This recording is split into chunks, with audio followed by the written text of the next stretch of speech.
Welcome to episode 3. So, we just got home from France. We'd seen all these chateaux, been all over France, seen a whole bunch of different areas. I had probably the top 2 or 3 that I thought would be fantastic. And I was ready to go for it. I thought, this is great, let's do it. Yeah, Leslie's always been really good at faith and trusting God, and she was ready to move. I was kind of cautious. I'm like, I don't know, like, is this even gonna work? I mean, we knew the castle, we knew we had a good idea.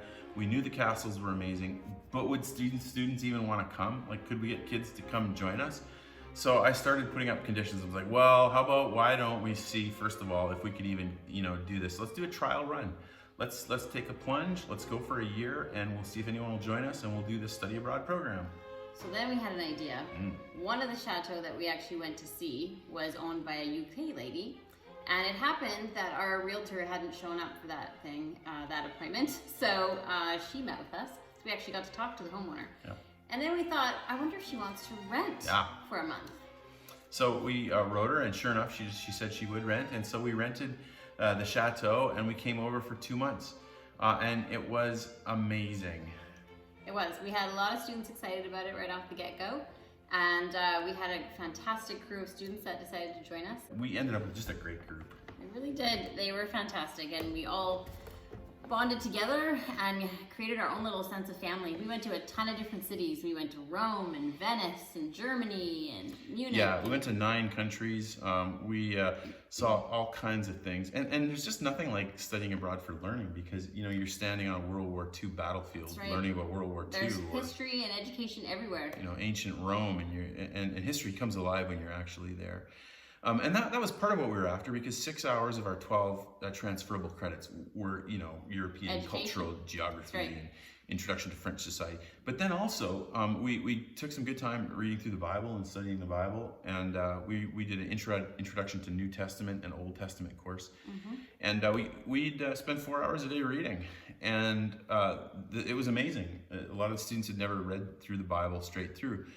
Sometimes when you're in church, you kind of get an edited version of Christianity. You only hear the same things over and over, but reading the whole thing, you get, I think, a much fuller picture. Broader and more complete view of who God is and what He's all about. But one other thing that surprised us was that a lot of the early feedback from students was that they realized that the importance of friendship and having community and people in their lives, and some of them realized that they needed to change some of their friend groups, and because living with a bunch of other folks that are believing the same things in you and can encourage you, that's powerful stuff. It really is. We really grew to be a family. We did, and especially when you're living in a chateau together, you're eating together, you're cleaning together, This is our studying the Word, the classes, doing classes together, through the Bible. Yeah, I still watch the videos, the recap videos on our webpage, by the way, www.loirevalleystudyabroad.com, and I cry. A year later, I wish we could take all the same kids again. But I know. But we had a great time, and food was amazing too. We didn't take a lot of Leslie and I were so busy in the chateau while we were there that we didn't take a lot of video. But we did have one of a banquet night we did, and so you're seeing video of the kids all dressed up and getting ready to eat. You had butlers, and I cooked. Yeah. But you also had the students and I had help, and I had one assistant cook, and I also had students come and help me. One every day. Sometimes every meal we'd have a butler. They'd get to be a butler for 2 days, and that would be learning how to set a table and how to serve, and every dinner we would serve the food to each other. Yeah. This was a special banquet. We had a few more courses, and notice they're all trying to put the dessert down together. But the food was so good. One of the students the first couple of weeks said, it feels like it's Thanksgiving every night, because it was great. And also another student said it felt like they had learned more in the first month than they had in their 4 years of college. So we realized quickly that this idea was a good idea, that young people could grow dramatically by in all ways. In every way. In fact, some of the reviews they gave us, I clipped a few off social media when we were putting on our advertisement for last year.